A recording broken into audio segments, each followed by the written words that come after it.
देखो, हम लोगों ने 7.3 एक्सरसाइज पूरी तरीके से डिस्कस कर ली थी। अभी हम लोगों को 7.2 एक्सरसाइज का डिस्कशन करना है। ठीक है, तो इसके एक एक सवाल डिस्कस करना शुरू करते हैं। सबसे पहले देखो, क्वेश्चन नंबर 2 से स्टार्ट करते हैं क्योंकि वो इजी है, जल्दी हो जाएगा। क्वेश्चन नंबर 1 थोड़ा लेंदी है, उसको टाइम लगेगा, तो उसको आखिरी में देखते हैं। अब जैसे क्वेश्चन नंबर 2 में आपको दिया है कि एक ट्राइंगल है आपके पास ABC, AD उसका परपेंडिकुलर बाइसेक्टर है BC का। अब देखो, इसका मतलब समझो, क्या बोल रहा है कि AD is the perpendicular bisector of BC। मतलब ये कि अगर आपके पास एक लाइन है जिसका नाम है BC और अगर उस सेगमेंट के ऊपर एक दूसरी लाइन बनी है AD, तो पहली बात, AD BC पर परपेंडिकुलर होगी। परपेंडिकुलर मतलब 90 डिग्री फॉर्म कर रही होगी। दूसरी चीज़ यहाँ पे बोला है कि वो उसका बाइसेक्टर है, यानी कि BD और DC आपस में क्या रहे होंगे, इक्वल। बाइसेक्टर का मतलब होता है दो इक्वल टुकड़े करना। तो AD अगर BC का बाइसेक्टर है तो AD ने BC के दो टुकड़े किए होंगे और वो दोनों टुकड़े आपस में क्या रहे होंगे, इक्वल। यानी कि ये वाला BD और ये वाला DC आप लोगों का कैसा है, इक्वल। अब आपको शो करना है कि ट्राइंगल ABC एक आइसोसेलेस ट्राइंगल होना चाहिए। अब देखो, अगर आपको ये शो करना है कि वो फलाना ट्राइंगल एक आइसोसेलेस होना चाहिए, तो उसको शो करने का एक ही सिंपल सा फंडा है, एक ही सिंपल सा लॉजिक है, वो ये कि आप ये प्रूव करके बता दीजिए कि उस ट्राइंगल की या तो एनी टू साइड्स इक्वल है ना। अगर क्योंकि दो साइड्स इक्वल होंगी तो आप उस ट्राइंगल को आइसोसेलेस कह देंगे। या फिर इसका एक दूसरा फंडा है कि आप ये कह दीजिए कि उस ट्राइंगल के दो एंगल्स क्या रहे होंगे, इक्वल रहे होंगे। दोनों तरीके हैं, या तो आप साइड्स को इक्वल बता दीजिए या फिर आप एंगल को इक्वल बता दीजिए दो उस ट्राइंगल के, तो आपका क्वेश्चन जो है वो आइसोसेलेस जो कि प्रूव करने को बोला है वो हो जाएगा। ठीक है, तो सबसे पहली चीज़, अगर तुम्हें इसका गिवन लिखना है तो गिवन किस तरीके से लिखोगे। गिवन लिखते वक्त एकदम प्रॉपरली उसको लिखना कि मेरे पास एक ट्राइंगल ABC है, उसके बाद कॉमा देना। कॉमा देने के बाद वहाँ पे ये पूरी की पूरी लाइन लिख देना कि AD is the perpendicular bisector of BC। सही नहीं है, आप कोशिश करो कि स्टेटमेंट्स को कन्वर्ट कर सको किस में, आपके इक्वेशंस के फॉर्मेट में। तो परपेंडिकुलर है वो BC पर, यानी कि मैं ये लिख सकती हूँ AD परपेंडिकुलर का सिंबल ये होता है जो मैंने अभी ड्रॉ किया है, ये BC। देखो, इतनी बड़ी लाइन लिखने के बजाय एक सिंबल लिख दिया। अब बाइसेक्टर का मतलब क्या है, जैसा कि मैंने भी बताया, दो इक्वल टुकड़े हो रहे होंगे। तो वो इक्वल टुकड़े कौन है, BD और DC। तो ये लिख दो कि BD इक्वल टू DC, ख़त्म बात। यानी कि जब भी मैथ्स में आपको कोई लंबी चौड़ी बड़ी बड़ी स्टेटमेंट्स दी जाए, आपको शॉर्ट करना है, आपको इतना लंबा चौड़ा नहीं लिखना है। ठीक है, तो ये हो गया हमारा ट्राइंगल ABC और ये उसको लेकर पूरा का पूरा डेटा जो हमारा हो गया डन। ठीक है, अच्छा, अब बात आती है टू प्रूव लिखने की। तो इसके टू प्रूव में आपसे क्या बोला है कि आपको ये चीज़ शो करके दिखानी है कि वो पर्टिकुलर ट्राइंगल ABC एक क्या है, आइसोसेलेस ट्राइंगल है।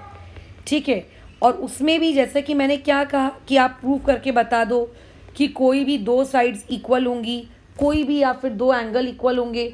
बट क्वेश्चन वाले ने एकदम स्पेसिफाई किया है कि हमको क्या चाहिए है, AB equal to AC prove करके चाहिए। मतलब कोई भी दो साइड नहीं चलेगी, AB को AC के इक्वल ही जाना चाहिए। अगर तुम AB BC के ले आओगे और बोलोगे मैडम इसको भी आइसोसेलेस कह दो, तो क्वेश्चन वाला मना कर रहा है। क्वेश्चन वाला कह रहा है मुझे AB इक्वल टू AC ला के दिखा तो ही मैं इसको आइसोसेलेस मानूंगा, बाकी किसी और का उसको नहीं चाहिए।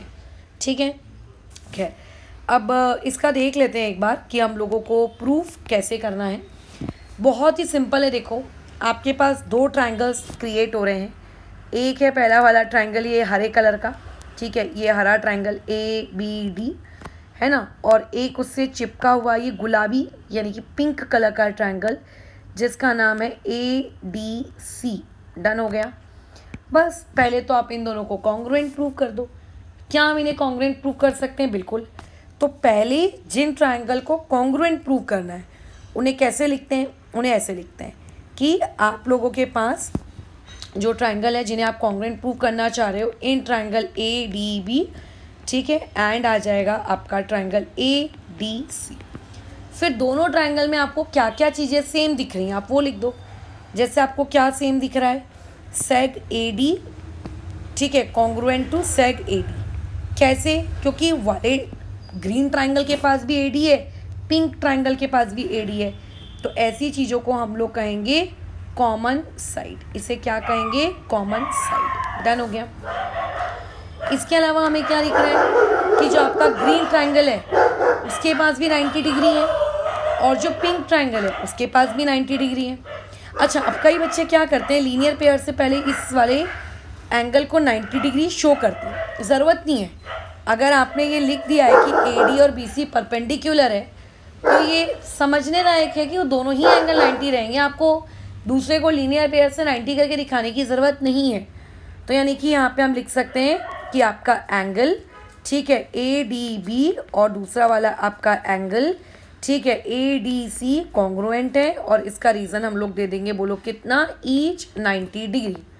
ठीक है, इसका रीज़न क्या आ जाएगा, ईच 90 डिग्री। इसके अलावा भी क्या तुमको उस ट्राइंगल में कुछ कॉमन या कुछ सेम दिख रहा है? बिल्कुल दिख रहा है। हमें ये दिख रहा है कि उस ट्राइंगल में आप लोगों के पास जो सेग बी डी है वो कॉन्ग्रुएंट है किस चीज़ के, सेग डी सी के। और इसका रीज़न देंगे हम गिवन, क्योंकि ये चीज़ तो क्वेश्चन में गिवन थी कि वो बाइसेक्टर है। तो कैसा होता है कि क्वेश्चन कभी भी अपना डेटा डायरेक्टली नहीं देता है कि वो बाइसेक्टर है तो therefore B D equal to D C. वो स्टेटमेंट्स देता है, आपको उन स्टेटमेंट से उसको डिड्यूस करना पड़ता है कि अच्छा ये कहना चाह रहा है। ओ ठीक है, तो अगर तुम ऑब्जर्व करोगे तो हम ऐसा लिख सकते हैं कि हमारा triangle A D B congruent हो चुका है ट्राइंगल ए डी सी के कौन से टेस्ट से कॉन्ग्रुएंट हो चुका है, SAS टेस्ट। बराबर। अगर ट्राइंगल्स कॉन्ग्रुएंट हैं तो ट्राइंगल्स के कॉन्ग्रुएंट होने के बाद आप उसमें क्या लगा सकते हो, CPCT लगा सकते हो। CPCT लगाओ, क्या हो जाएगा मैडम, कौन सी वाली CPCT लगाएं? मतलब SAS टेस्ट से अगर हमने कॉन्ग्रुएंसी प्रूव की है तो हम एंगल वाली भी CPCT लगा सकते हैं और साइड वाली भी। आप अपने टू प्रूव को देखिए, आपको टू प्रूव में क्या चाहिए, मैडम हमको टू प्रूव में साइड्स इक्वल बतानी है तो आप साइड वाली CPCT लगाइए ना, फिर फालतू एंगल वाली क्यों लगा रहे हैं। ठीक है, देखो CPCT का मतलब ये होता है कि ट्राइंगल को जब आप कॉन्ग्रुएंट प्रूव कर रहे थे तो उस वक्त आपने कुछ साइड्स वगैरह क्या की होंगी, इस्तेमाल की होंगी। ठीक है, आपने कुछ साइड्स वगैरह इस्तेमाल की होंगी, आप उन साइड्स को आप यूज़ कर चुके हो।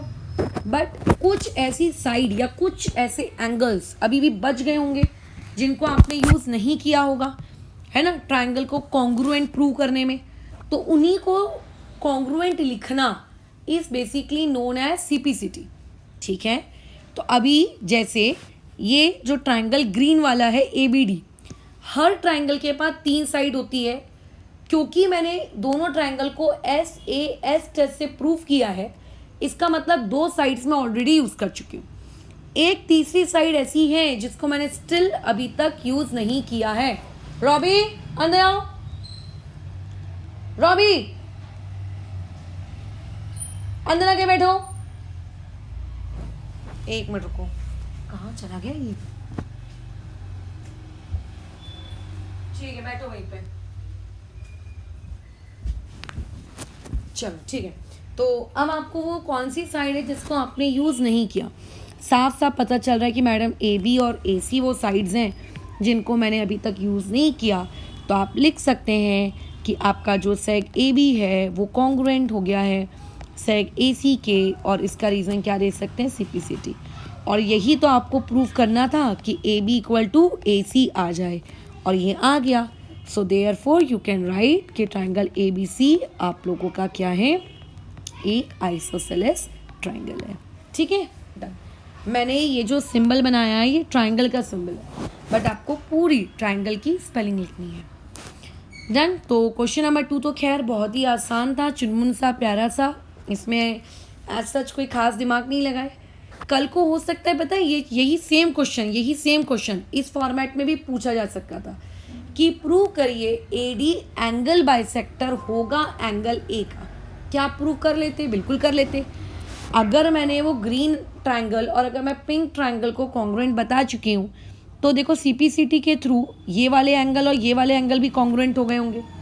और एंगल ए के दो टुकड़े दिए हैं वो लोग, एक एंगल 1 और एंगल 2, और वो दोनों इक्वल हैं, तो हो गया प्रूफ कि AD is the angle bisector, है ना।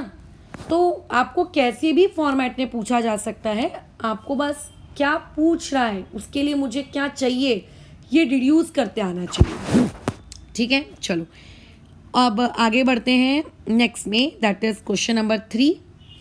क्वेश्चन नंबर 3 में बोला है कि ABC एक आइसोसेलेस ट्रायंगल है, अच्छा, जिसमें BE and CF are altitudes. Altitudes का मतलब होता है हाइट, और हाइट यानी कि परपेंडिकुलर, ठीक है। अच्छा, तो अगर कोई मुझे इसका गिवन लिखने को बोलेगा तो मैं गिवन में क्या लिखूंगी कि ट्रायंगल ABC, ठीक है, इज आइसोसेलेस ट्रायंगल। अगर ये एक आइसोसेलेस ट्रायंगल है तो तुरंत तुम्हारे दिमाग में एक ही सवाल आना चाहिए, मैडम इसकी कौन सी दो साइड्स इक्वल है। तो क्वेश्चन में खैर यहाँ पर लिख कर दिया है equal sides AC and AB, तो यहाँ पे मैं लिख दूंगी that is AC equal to AB। मतलब अगर कहीं भी क्वेश्चन में ऐसा लिखा है कि ये फलाना ट्रायंगल आइसोसेलेस है तो तुरंत आपके दिमाग में क्या आना चाहिए कि अच्छा AC इक्वल टू ज़रूर, मतलब कौन सी साइड्स इक्वल है। खैर अब देखो BE ये कौन है, BE एक परपेंडिकुलर है, किस पे परपेंडिकुलर है, AC नामक एक साइड पे परपेंडिकुलर है, तो हम लोग लिखेंगे seg BE perpendicular to side AC, ऐसा। मतलब स्टेटमेंट्स नहीं लिखना है हमको, उन स्टेटमेंट्स को सिंबॉलिक वे में लिखना है। सिमिलरली ये जो आप लोगों के पास C से लेके E है, सॉरी C से लेके ये जो F है, ये C से लेकर F भी आप लोगों का क्या है, परपेंडिकुलर है। किस पे परपेंडिकुलर है, साइड AB पे परपेंडिकुलर है, तो मैंने ये लिख दिया। और कोई जानकारी मुझको गिवन में नहीं दी, बस इतनी दी थी, उतनी मैंने लिख दी। टू प्रूव क्या करना है, show that these altitudes are equal, मतलब ये आप शो दैट करके दिखाइए कि इनके जो एल्टीट्यूड्स हैं ये एल्टीट्यूड्स क्या रहे होंगे, इक्वल रहे होंगे। मतलब आपको क्या शो करना है कि पहला एल्टीट्यूड BE और जो दूसरा एल्टीट्यूड है CF, ये दोनों को आपस में इक्वल प्रूव करना है। कैसे प्रूव करें, देखो ट्रायंगल चैप्टर चल रहा है, मतलब डेफिनेटली आपको कॉन्ग्रुएंसी का कंसेप्ट लगाना है। अगर आपको कॉन्ग्रुएंसी का कंसेप्ट लगाना है तो पहले तो आपको चूज करना पड़ेगा कि किस ट्रायंगल पे कॉन्ग्रुएंसी लगाएं। क्योंकि आपको BE को और CF को आपस में इक्वल दिखाना है तो पहले तो आप एक ऐसा ट्रायंगल चूज करिए, डायग्राम में ऑब्जर्व करिए जिसमें BE आता हो। तो BE किस में आ रहा है, देखो BE एक ये B से लेकर E, B से लेकर C और ये E से लेकर C, इस ट्रायंगल में आ रहा है। हाँ मैडम, और उसके पीछे वाले ट्रायंगल में भी आ रहा है, ये ABE ट्रायंगल में भी आ रहा है। बट मैंने किस ट्रायंगल को चूज़ किया, ये नीचे वाले का। तो जिस ट्रायंगल, उस ट्रायंगल को मैं थोड़ा सा अलग से ड्रॉ कर लेती हूँ। B से लेकर E है ना, फिर E से लेकर C और यहाँ पे ये कितना हो गया 90 डिग्री। वैसे ही आपको एक ऐसा ट्रायंगल चूज करना है जिसमें CF आ रहा हो। तो CF के लिए मैंने किसको चूज किया, मैंने इसको चूज किया, ये देखो BF है ना। वैसे CF ये वाले ट्रायंगल में भी आ रहा है AFC, बट स्टिल मैंने उसको रिजेक्ट किया। अब तुम पूछोगे कि आपने उसको क्यों रिजेक्ट कर दिया, वाला ट्रायंगल आपने क्यों नहीं लिया। तो भाई वाला ट्रायंगल मैंने इसीलिए नहीं लिया क्योंकि इन दोनों ट्रायंगल को अगर आप ध्यान से देखेंगे तो इन दोनों ट्रायंगल में आपको BC और BC आपको कॉमन दिख रहा है। अगर आप दूसरा ट्रायंगल कंसिडर कर लेंगे ना, अगर आप क्या कर लेंगे, दूसरा ट्रायंगल कंसिडर कर लेंगे तो वहाँ पे कुछ कॉमन डेटा नहीं था, इसीलिए मैंने उसको छोड़ दिया। खैर फिलहाल अभी जो मैंने कंसिडर किया है, क्या मैं इन दोनों ट्रायंगल्स को कॉन्ग्रुएंट प्रूव करके दिखा सकती हूँ क्या, द क्वेश्चन इज, क्या हम इन दोनों ट्रायंगल्स को कॉन्ग्रुएंट दिखा सकते हैं, ये हमारा सवाल है। तो सोचने, दिमाग पे अब जोर डालना पड़ेगा, कैसे दिखाएं कैसे दिखाएं। सोचो, ध्यान से देखना, पहले ध्यान से सुनना। ये जो एंगल B है उसके बीच से एल्टीट्यूड गया BE, इसीलिए उस एंगल B के दो टुकड़े हो गए। ए के पिछू वाला ट्रायंगल एंगल नंबर 1 और ये एक आगे वाला एंगल नंबर 2। सिमिलरली जो एंगल सी है उसके बीच से एक लाइन चली गई CF, उसके भी 2 टुकड़े हो गए, एक पीछू वाला एंगल 3, एक पीछू वाला एंगल 4। अब अगर मैं तुमसे ये क्वेश्चन पूछूं कि ट्राइंगल BEC में कौन सा एंगल आ रहा है, डायग्राम को ऑब्जर्व करो, ठीक है। ट्राइंगल BEC में कौन सा एंगल B आ रहा है, तो तुम बोलोगे मैडम ट्राइंगल BEC में सिर्फ एंगल 2 आ रहा है, एंगल 1 नहीं आता। कई लोगों को लगता है कि एंगल B आ रहा है मतलब अच्छा पूरा एंगल B आ रहा होगा, पूरा एंगल B नहीं आ रहा है, उस एंगल B का सिर्फ एंगल 2 आ रहा है, ठीक है, बाकी 1 तो बाहर है। सिमिलरली अगर मैं तुमसे ये पूछूं कि ट्राइंगल BEC में कितना एंगल C आ रहा है, तो तुम बोलोगे मैडम पूरा का पूरा एंगल C आ रहा है। देखो अंदर BEC में पूरा का पूरा एंगल C आ रहा है ना, मतलब उसके कोई टुकड़े नहीं हो रहे, वो पूरा का पूरा अंदर आ रहा है, अच्छी बात है। सिमिलरली अगर मैं तुमसे ये पूछूंगी कि ट्राइंगल BFC में, ठीक है, BFC इसको ऑब्जर्व करो, B से लेकर F से लेकर C, इस BFC में कितना C एंगल आ रहा है, तो तुम बोलोगे मैडम BFC में तो सिर्फ 4 आ रहा है, 3 तो बाहर की तरफ है, यानी कि ट्राइंगल BFC में एंगल F 90 डिग्री का है और एंगल C पूरा नहीं है, एंगल C का सिर्फ एंगल 4 आ रहा है, ठीक है। BEC में दोनों आ रहे थे, एंगल 3 प्लस एंगल 4 दोनों आ रहे थे, और लेकिन जो उसका दूसरा ट्राइंगल है BFC उसमें सिर्फ 4 आ रहा है। सिमिलरली ट्राइंगल BFC में अगर कोई तुमसे ये पूछेगा कि एंगल B कितना आ रहा है, तो तुम बोलोगे मैडम BFC में तो एंगल B पूरा का पूरा आ रहा है, उसका 1 भी आ रहा है, उसका 2 भी आ रहा है, ना 1 बाहर जा रहा है ना 2 बाहर जा रहा है, दोनों ही उस ट्राइंगल के अंदर है। तो ऐसा, तो जब भी इस टाइप का डायग्राम आए ना तो एंगल्स की इस तरीके से मार्किंग कर लिया करो। ये मैं इसीलिए कह रही हूँ, जो लड़के लड़कियाँ मार्किंग नहीं करते हैं उनको पता है क्या लगता है कि अरे वाह ये दोनों ट्राइंगल तो कॉन्ग्रुएंट प्रूफ हो गए, एंगल भी दोनों में कॉमन है, एंगल सी दोनों में कॉमन है। तुम जरा देख के बताओ क्या तुमको एंगल सी दोनों में कॉमन दिख रहा है? कहाँ से दिख रहा है कॉमन? ऊपर वाले ट्राइंगल में 3+4 है और नीचे वाले ट्राइंगल में सिर्फ 4 है। कॉमन का मतलब होता है दोनों में सेम वैल्यू होना। क्या दोनों में सेम वैल्यू दिख रही है आपको? नहीं ना, ऊपर में 3+4 दिख रही है, नीचे में 3 दिख रही है, सॉरी नीचे में 4 दिख रही है, तो these are not common angle, ये कॉमन नहीं है। तो गलती से भी इनको कॉमन एंगल बोलने की आप भूल मत करिए। तो कॉमन एंगल क्यों नहीं बोलने को कह रही हूँ, क्या ये पॉइंट क्लियर है मेरा? क्यों मना कर रही हूँ कि इसको कॉमन एंगल मत कहना, ठीक है। सिमिलरली अगर मैं एंगल की मार्किंग नहीं करती तो तुम्हें क्या लगता है दोनों में एंगल भी कॉमन है? क्या तुम्हें सही में कॉमन दिख रहा है? ऊपर में एंगल भी 2 है और नीचे में एंगल भी 1+2 है, तो इसका मतलब ये दोनों में सेम नहीं है, यानी कि यहाँ पे एंगल भी नॉट कॉमन एंगल। अच्छा, इससे ये शिक्षा तो मिल गई भैया हमको, है ना। लेकिन इससे एक बहुत इंपॉर्टेंट शिक्षा मिली है कि ये वाला एंगल सी और ये वाला एंगल बी आपस में क्या है? इक्वल है। बट मैडम आपको कैसे पता कि एंगल बी और एंगल सी इक्वल है? क्योंकि एंगल सी की वैल्यू तो 3+4 है और एंगल बी की वैल्यू तो 1+2 है, तो आप दोनों को इक्वल कैसे कह सकते हो? तो देखो ऐसे कह सकती हूँ, मेरा जो बड़ा ट्राइंगल था, बड़े ट्राइंगल का नाम क्या था? ABC, है ना। ये बड़ा ट्राइंगल ABC मुझको क्या दिया हुआ था? आइसोसेलेस दिया था। इस बड़े ट्राइंगल ABC में क्वेश्चन वाले ने मुझे पहले से कह के रखा था कि AC और AB आपस में क्या होंगे? इक्वल होंगे, है ना। क्वेश्चन वाले ने मुझे पहले से कह के रखा था कि AC और ये AB आपस में क्या होंगे? इक्वल होंगे। अगर ये AC और अगर ये AB आपस में इक्वल हैं, तो जैसा कि मैंने लास्ट क्लास में डिस्कशन किया था, अगर किसी भी ट्राइंगल की 2 साइड्स इक्वल होती हैं तो उनके अपोजिट एंगल भी इक्वल होते हैं। यानी कि अगर क्वेश्चन में आपको ये बोला जा रहा है कि ट्राइंगल ABC ये एक आप लोगों का एक आइसोसेलेस ट्राइंगल है, ठीक है, सच दैट कि AB = AC, तो आप बड़े गर्व से कह सकते हो कि AB के अपोजिट वाला एंगल, देखो AB के अपोजिट कौन सा एंगल है? Dot dot dot dot dot dot, अरे AB के अपोजिट तो एंगल C है।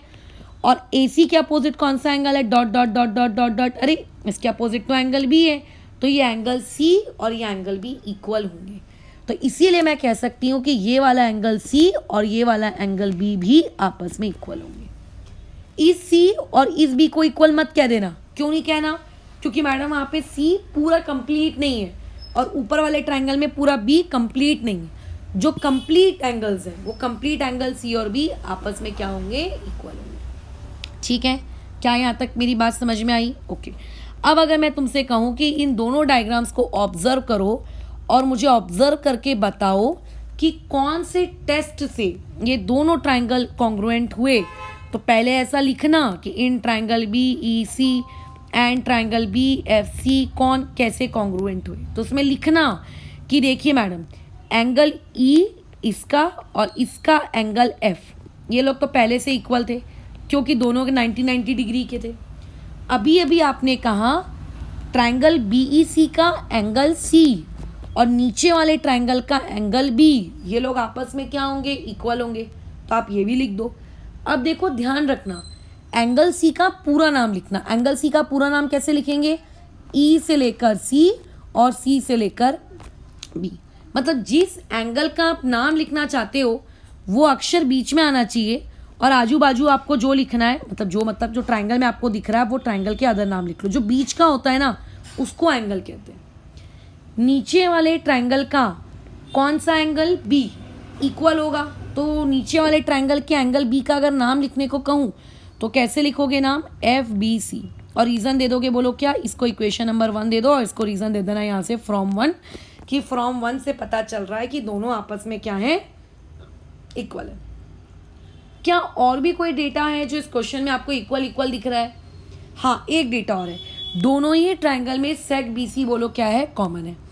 अगर दोनों ही ट्राइंगल में सेक बी सी कॉमन है तो मैं लिख सकती हूँ seg B C congruent to seg B C, और इसका रीज़न दे सकती हूँ, बोलो मैं, कॉमन साइड। तो देयरफॉर हम ये लिख सकते हैं कि triangle B E C congruent होगा ट्राइंगल बी एफ सी के, और उसका रीज़न हम लोग क्या देंगे, कौन सा टेस्ट। तो देखो इसमें हमने कॉन्ग्रुएंसी को प्रूव करने के लिए कितने एंगल यूज़ किए, एक एंगल यूज़ किया, दूसरा एंगल यूज़ किया और एक साइड यूज़ की, है ना। तो एक बार आप देख लीजिए कि वो एंगल कहाँ है। एक एंगल यहाँ है मैडम, एक एंगल यहाँ है और एक साइड यहाँ है, मतलब एंगल एंगल साइड, यानी कि कौन सा टेस्ट है ये, A S test. A test of congruency से दोनों ट्राइंगल हमारे कॉन्ग्रुएंट हैं। अगर दोनों ट्राइंगल कॉन्ग्रुएंट है तो आप उसमें सीपीसीटी लगा सकते हो। सीपीसीटी किसकी लगाएं, साइड की भी लगा सकते हो, एंगल की भी लगा सकते हो। पूछा किस चीज को प्रूव करने को है, पूछा साइड को प्रूव करने को है, तो साइड वाली सीपीसीटी लगा लो कि इस वाले ट्राइंगल का बीई, ठीक है, इस वाले ट्राइंगल का बीई और इस वाले ट्राइंगल का सी एफ आपस में क्या होगा, इक्वल। तो यहाँ लिख देना seg B E congruent to seg C F, ठीक है, और इसका रीज़न दे देना, बोलो क्या, सीपीसीटी। और यही आपको प्रूव करना था कि दोनों एल्टीट्यूड्स आपके क्या होने चाहिए, इक्वल होने चाहिए। ठीक है, तो इस टाइप के जो डायग्राम्स होते हैं ना, ये इन दोनों टाइप के डायग्राम्स, इसमें ध्यान रखना ये एंगल वाला जो है ना काफ़ी स्टूडेंट्स को कंफ्यूज करता है कि मैडम उस ट्राइंगल में भी एंगल बी है, इस ट्राइंगल में भी एंगल बी है, तो दोनों एंगल बी को आप कॉमन एंगल क्यों नहीं कहते हो। ये इसीलिए नहीं कहते क्योंकि ऊपर वाला एंगल भी सिर्फ 2 है और नीचे वाला 1+2 है।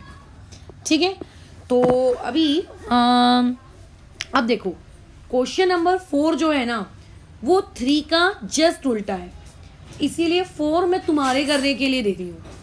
ठीक है, 4 जो है वो 3 का जस्ट उल्टा है। मैं गिवन वगैरह पूरा लिख कर आपको समझा देती हूँ कि कैसे उल्टा है लिखने को, लेकिन मैं आपको दे रही हूँ। देखो कैसे, जैसे ऊपर वाले क्वेश्चन में बोला गया था कि ट्राइंगल आइसोसेलेस है, क्वेश्चन नंबर 4 के गिवन में आपको कहीं भी नहीं कहा गया है कि ट्राइंगल आइसोसेलेस है। वहाँ पे आपको प्रूफ करके दिखाना है। ये देखो सेकंड पार्ट में आपको प्रूव करना है। तो क्वेश्चन नंबर 4 का जब तुम गिवन लिखोगे तो सिर्फ इतना लिखना कि इन ट्राइंगल ABC, खत्म। अच्छा, आगे क्या बोल रहा है कि BE एक एल्टीट्यूड है और CF ये भी एक एल्टीट्यूड है, तो ये तो लिखना ही पड़ेगा कि सेक BE एक एल्टीट्यूड है किसका, AC का, तो यहाँ लिखना पड़ेगा साइड AC पे परपेंडिकुलर है, और CF ये भी एल्टीट्यूड है किसका, AB का, तो यहाँ लिखना पड़ेगा कि साइड AB का वो भी एल्टीट्यूड है। अब साथ ही साथ में क्या दिया है कि altitude BE and altitude CF are equal, ये दोनों एल्टीट्यूड आपस में इक्वल होंगे, यानी कि BE इक्वल टू CF आपको इस बार पहले से दिया है। सोचो पिछली बार आपका क्या था कि टू प्रूव करो कि BE और CF इक्वल होंगे, इस बार आपको पहले से दिया है कि BE और CF आपस क्या होंगे, इक्वल। अब फिर मैडम इस बार टू प्रूव क्या करना है, इस बार दो चीज़ें टू प्रूव करने को बोल रहा है। पहला, ट्राइंगल ABE को कॉन्ग्रुएंट प्रूव करके दिखाओ ट्राइंगल ACF के, और दूसरी चीज़ ये प्रूव करके दिखाओ कि AB इक्वल टू AC होगा, यानी कि ये प्रूव करके दिखाओ कि ट्राइंगल ABC एक क्या होने वाला है, आइसोसेलेस ट्राइंगल बनने वाला है। इस बार दो चीज़ें बोली। तो तुम्हें नहीं लगता ये क्वेश्चन नंबर 3 का जस्ट उल्टा है क्वेश्चन नंबर 4? क्वेश्चन नंबर 3 में पहले से ट्राइंगल आइसोसेलेस दिया था और आपको एल्टीट्यूड्स इक्वल दिखानी थी, इस बार एल्टीट्यूड्स इक्वल दिखाना है और 4 में ट्राइंगल को आइसोसेलेस प्रूव करना है। कैसे करेंगे? बन जाएगा क्या ये सवाल हम लोगों को? तो देखना पड़ेगा यार, बनेगा कि नहीं बनेगा। खैर चलो देखते हैं। सबसे पहले जिस ट्राइंगल को कॉन्ग्रुएंट प्रूव करने को बोला है, पहले उस ट्राइंगल को अलग से रीड्रॉ कर लो। ये सबसे बेस्ट तरीका होता है कॉन्ग्रुएंसी सॉल्व करने का। ट्राइंगल ABE, तो कहाँ है ट्राइंगल ABE? ये A से लेकर B, ये A से लेकर E और ये B से लेकर E। चलो इसको रीड्रॉ करो। मैं रीड्रॉ कर रही हूँ, ये देखो B से लेकर A से लेकर E और उसके बाद B से ये इसको ऐसा ज्वाइनिंग, ठीक है। अब देखो एंगल E का ये वाला साइड 90 डिग्री है, तो ऑब्वियस है कि ये वाला साइड भी 90 ही होगा क्योंकि वो लीनियर पेयर के थ्रू, तो इस E को आप पहले ही 90 मार्क कर दीजिए। अच्छा, जैसा कि मैंने बताया जब भी इस टाइप के डायग्राम आए हमेशा मार्किंग कर लो, इसको 1, इसको 2, इसको 3, इसको 4। अब बताओ वो ग्रे वाला जो ट्राइंगल है ABE, उस ग्रे वाले ट्राइंगल में क्या एंगल B कंप्लीटली आ रहा है क्या? नहीं, उसके अंदर सिर्फ और सिर्फ एंगल 1 आ रहा है, बाकी 2 नहीं आ रहा उसके अंदर, तो सिर्फ मैंने 1 लिखा और छोड़ दिया। दूसरा ट्राइंगल मुझे क्या ड्रॉ करने को बोला है? ACF। तो ACF किधर है किधर है किधर है? ACF को मैं कौन से कलर से बनाऊं? ये वाले कलर से बनाते हैं। चलो A से लेके C, A से लेके C, A से लेके C, A से लेकर F और F से लेकर C। दिखा ये? हाँ दिखा। इसको ड्रॉ कर लो पहले अलग से। ये A से लेकर C ये मैंने ड्रॉ किया, A से लेकर F ये मैंने ड्रॉ किया, F से लेकर C ये मैंने ड्रॉ किया। डन? बिल्कुल डन मैडम। अब देखो ये वाला एंगल आपका 90 है, तो ऑब्वियस है कि ये वाला एंगल भी 90 होगा, तो ये मैंने 90 मार्क कर दिया। अब उस ट्राइंगल AFC में क्या एंगल C पूरा आ रहा है क्या? नहीं मैडम, सिर्फ उसका थर्ड वाला पार्ट आ रहा है, फोर्थ वाला पार्ट अंदर नहीं आ रहा। तो ये ट्राइंगल्स मैंने रीड्रॉ कर लिए। क्या आपको कुछ इक्वल दिया है? हाँ मैडम, BE और CF हमको इक्वल दिया है, यानी कि ये BE और ये CF इक्वल दिया है। ये मैंने मार्किंग कर ली। अब देखो ये सवाल बहुत आसान है, बहुत आसान। कैसे मैडम, कैसे आसान है देखिए। अच्छा, इस एंगल A को भी कुछ नाम दे देते हैं। इसको नाम दे देते हैं 5, इसको नाम दे देते हैं 5।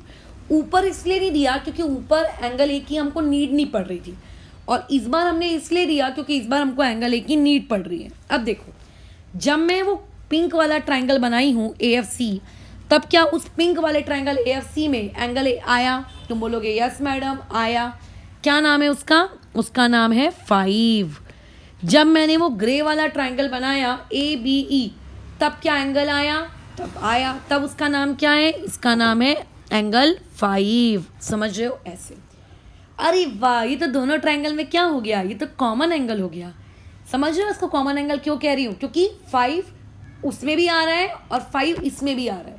जब हम इस तरीके से मार्किंग कर लेते हैं ना 1 2 3 4 5, तब हमें समझने में ज़्यादा आसान होता है कि अच्छा कहीं वो एंगल 5 पूरा आ रहा है कि नहीं आ रहा है, कहीं उसके टुकड़े तो नहीं हो रहे हैं। इसीलिए हमेशा 1 2 3 4 5 मार्क कर लिया करो।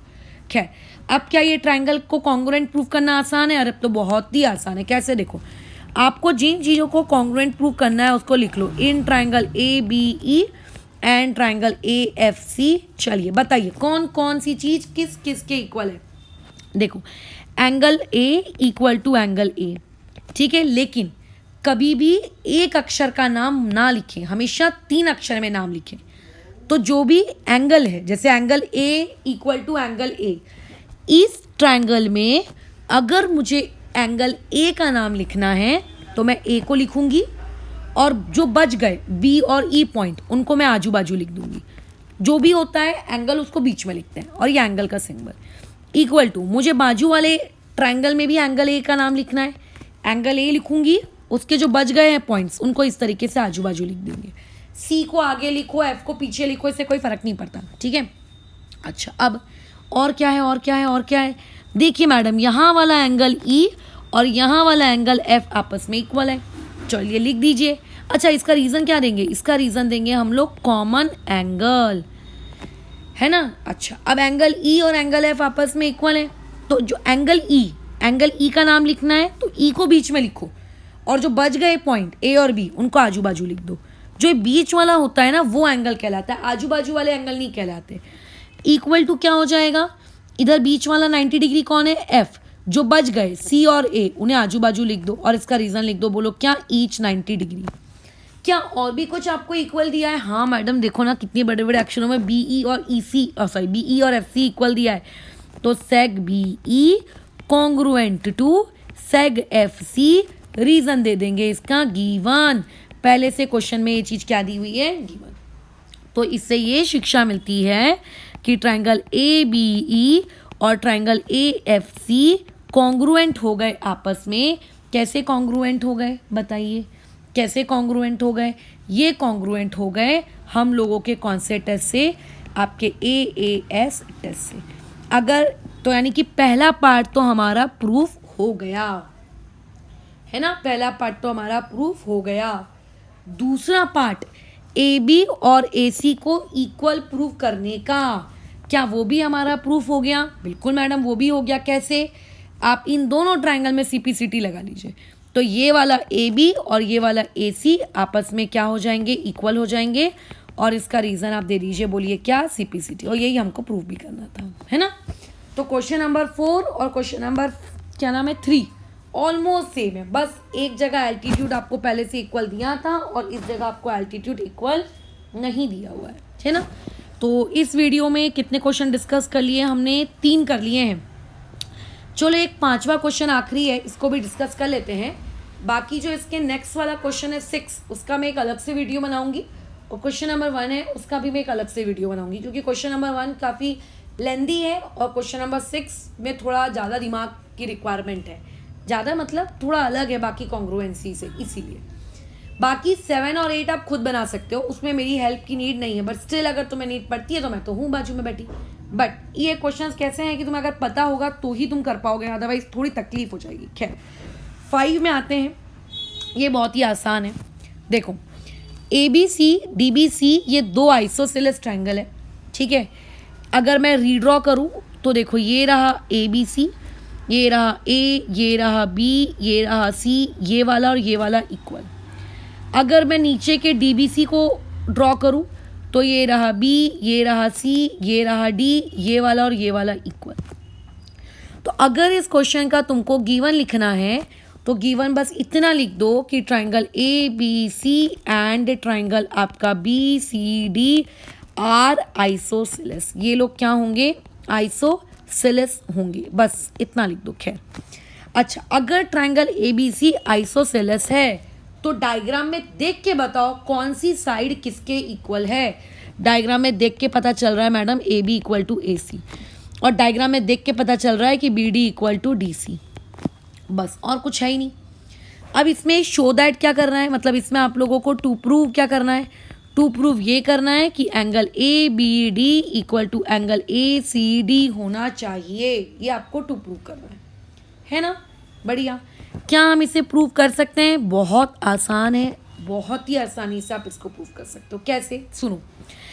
आपको अगर मैं बोलूँ कि ट्रायंगल ABC में इस एंगल को 1 नाम दे दो, इसको 2 दे दो, पहले नंबरिंग कर देते हैं, 3 दे दो, इसको 4 दे दो। अगर मैं बोलूँ कि अच्छा इस पहले यहाँ लिख लेते हैं, 1 है, ये 3 है, ये 2 है, ये 4 है, ऐसा लिख लेते हैं, ठीक है।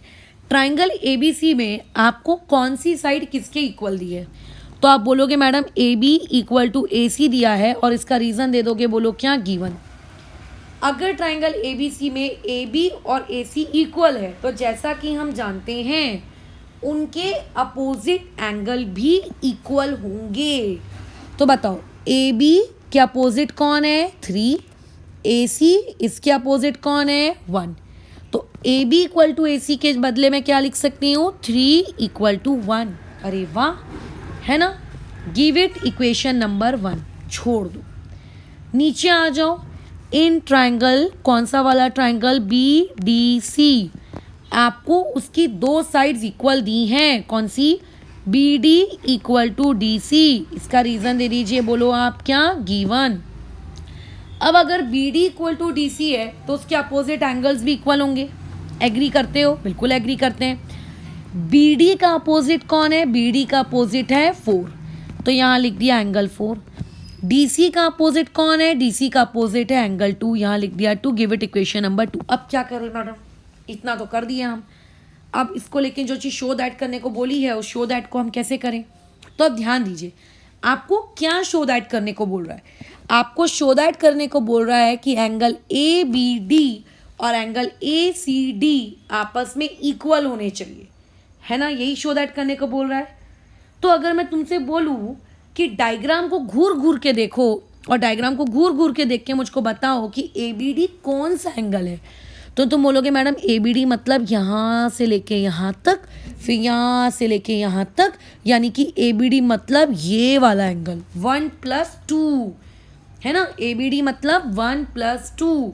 तो अगर तुम्हें A B D equal to A C D prove करने का है, इसका मतलब ये कि आपको angle 1 plus angle 2 equal to prove करना है। किसके इक्वल टू प्रूव करना है, डायग्राम देखिए, एंगल ए सी डी के। एंगल ए सी डी किसको कहते हैं, जरा देखकर बताइए। एंगल ए सी डी किसको कहते हैं, देखिए मैडम, ए से लेकर ये सी, सी से लेकर ये डी, तो इस एंगल को ए सी डी कहेंगे। और ए सी डी के बीच में 2 दिख रहे हैं, यानी कि 3+4। यानी कि आपको ये प्रूव करना है कि ए बी डी की जगह मैंने क्या लिख दिया 1+2, और ए सी डी की जगह मैं क्या लिख सकती हूँ, एंगल 3+4। मुझे ये चीज़ प्रूव करनी है। अच्छा, कि 1+2 इक्वल टू 3+4, क्या आप इसे प्रूव कर सकते हैं? बिल्कुल प्रूव कर सकते हैं।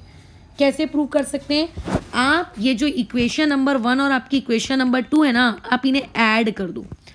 तुरंत तुम्हारे दिमाग में सवाल आएगा, मैडम ऐड क्यों, मल्टीप्लाई काय को नहीं कर रहे, सबट्रैक्ट क्यों नहीं कर रहे, डिवाइड क्यों नहीं कर रहे, पता नहीं क्या क्या। क्योंकि टू प्रूव में एडिशन है, इसीलिए।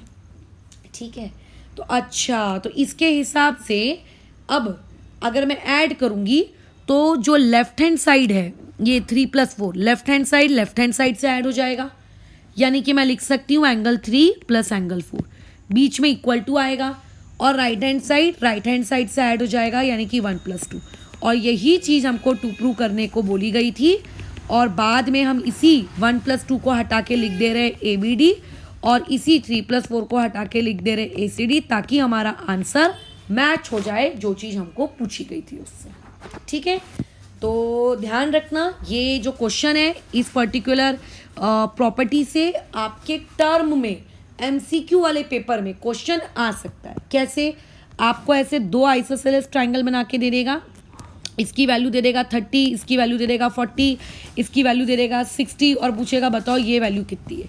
तो आपको ये प्रॉपर्टी याद होनी चाहिए कि अगर 2 ट्राइंगल चिपके हुए हैं, सच दैट ऊपर वाला जो ट्राइंगल है, जो ऊपर वाला ट्राइंगल है, ये ऊपर वाला आइसोसेलेस है, नीचे वाला भी आइसोसेलेस है, और ये दोनों आइसोसेलेस चिपके हैं, तो प्रॉपर्टी क्या होगी, ये दोनों का एडिशन 30 + 40 का addition equal to 60 plus question mark वाले का एडिशन। अब आप उस क्वेश्चन मार्क को लेट से एक्स अज्यूम कर लिए, तो एक्स का एडिशन। तो अगर आप इसको सॉल्व करेंगे तो यहाँ से आपके पास एक्स की वैल्यू आ जाएगी 10, यानी कि आप ये एंगल बोल देंगे बड़े गर्व से 10। तो ये याद रखना, ये छोटे छोटे रूल्स हैं जो अपनी बुक्स वगैरह में लिख के रखना इस क्वेश्चन के ऊपर हिंदी भाषा में, ताकि जब आप अपने एग्जाम से पहले रिविजन करें तो आपको पता हो कि अच्छा देखो, क्योंकि टर्म के पेपर में एमसीक्यू ही आएगा, पूरा प्रूफ तो आएगा नहीं, है ना। तो ऐसे केस में आपको ये पता होना चाहिए कि इस क्वेश्चन से अच्छा इस तरीके से एमसीक्यू क्रिएट किया जा सकता है। ठीक है, तो मेरे हिसाब से तो हम लोगों ने अभी 4 क्वेश्चन डिस्कस कर लिए हैं, तो इस क्लास को भी फिलहाल यहाँ के लिए रोकते हैं। इस एक्सरसाइज का क्वेश्चन नंबर 1 और इस एक्सरसाइज का क्वेश्चन नंबर क्या नाम है 6, इनके मैं सेपरेट वीडियोस बनाऊंगी। ठीक है, तो इतना कर लेने के बाद, इतने वीडियो की कॉपी चेकिंग करा लेने के बाद आपको क्वेश्चन नंबर 7 और क्वेश्चन नंबर 8 इसकी मुझसे कॉपी चेकिंग करवानी है। After doing question number 7 and 8 फिर हम लोग 1 और 6 में मूव करेंगे।